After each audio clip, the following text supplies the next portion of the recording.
Hello दोस्तों, online teaching class में आप सभी का स्वागत है। हम कालिदास द्वारा रचित अभिज्ञान शाकुंतलम नाटक के प्रथम अंक का अध्ययन कर रहे हैं। इससे पिछली क्लास में हमने श्लोक संख्या 22 तक का अध्ययन कर लिया था। आज हम उससे आगे का अध्ययन करेंगे। तथापि तत्त्वतः एनाम उपलब्ध से, फिर भी यथार्थ रूप से इस शकुंतला का पता लगाऊंगा।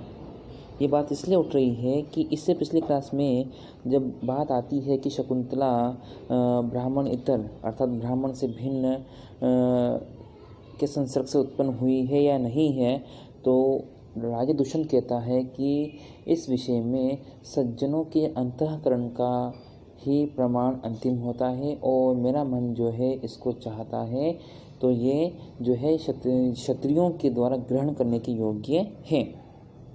शकुंतला ससंभ्रमम् अमो सलिलसेकसंभ्रममोदगतो नवमालिकाम् उज्जित्वा वदनं मे मधुकरो अभिवर्तते।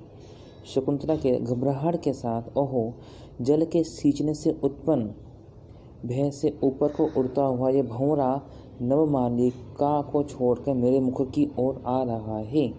जैसे ही शकुंतला पेड़ों को जल पिलाती है तो उसके ऊपर बैठा हुआ भंवरा जो है डर के मारे उड़ रहा है और शकुंतला की तरफ ही बढ़ रहा है। बढ़ रहा है। राजा सस्पृहम्, राजा भी क्या है लालसा से देख करके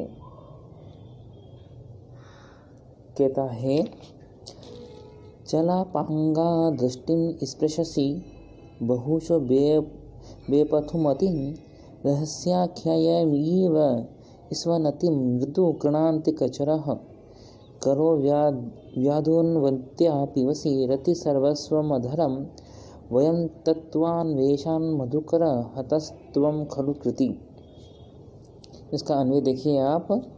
मधुकर चलापांगा बेपथुमतिं दृष्टिं बहुशः स्पृशसि रहस्याख्यैव कणान्तिकचरः सन् मृदुस्वनसि करो व्याधुन्वत्यः रतिसर्वस्वम् अधरं पिबसि वयं तत्त्वान्वेषात् हतः त्वं खलु कृति।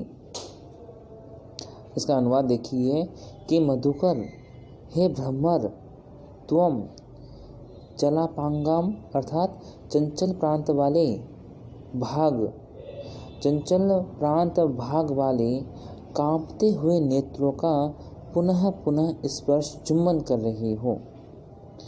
हे राजा दुष्यंत कह रहा है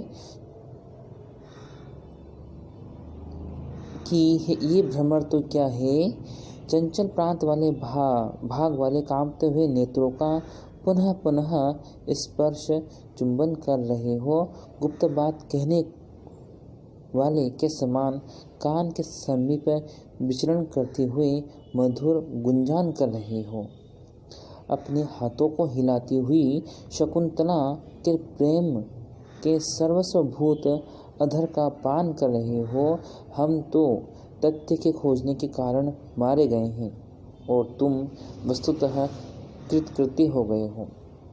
कहने का तात्पर्य यह है कि जब शकुंतला पेड़ को पानी पिला रही होती है तभी वहाँ से भंवरा उड़ जाता है और शकुंतला की तरफ बढ़ता है। तो वे कभी उसकी आंखों के पास में गुंजन कर रहा है, कभी उसके कानों के पास में गुंजन कर रहा है, कहीं उसके होठों के पास में उसका रसास्वादन कर रहा है।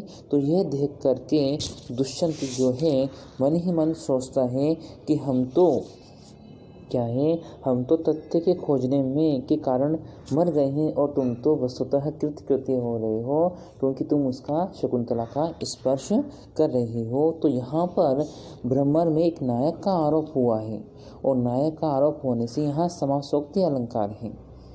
इसके साथ ही हम यदि व्याकरणात्मक टिप्पणी की बात करें तो हम पाते हैं कि जैसे सासूयम असूया सहितम, यहाँ पर अव्ययी भाव समास है।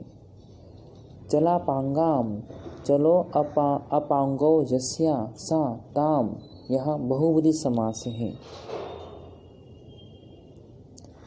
रति सर्वस्वम, यहाँ तत्पुरुष समास है इस पद के अंदर, जिसका समास विग्रह है रत्यः सर्वस्वम। सासूयम, यदि इस पद को हम व्याख्यायित करें तो इससे ये ध्वनित होता है कि राजा का शकुंतला विषय का प्रेम अपनी पराकाष्ठा को पहुंच गया है, अतः वे बहुरख के द्वारा भी शकुंतला के अंग स्पर्श को सहन नहीं कर पा रहा है। राजा के दृष्टि से जिस प्रकार एक प्रेमी प्रेयसी के प्रति कपोल स्पर्श, कानों में प्रणय संलाप, अधर चुंबन आदि व्यवहार करता है, उसी प्रकार वे सब कार्य भ्रमर भी कर रहा है। यहाँ पर भ्रमर शकुंतला के नेत्रों का स्पर्श नील कमल के भ्रम से कर रहा है, इसलिए यहाँ भ्रांतिमान अलंकार भी है। इसके साथ ही इस श्लोक में शिखरणी छंद है। शिखरणी छंद का अध्ययन हमने छंद की क्लास में ले लिया, इसलिए हम दोबारा इसका यहाँ नहीं करेंगे। तो दोस्तों, आज के लिए इतना ही। धन्यवाद।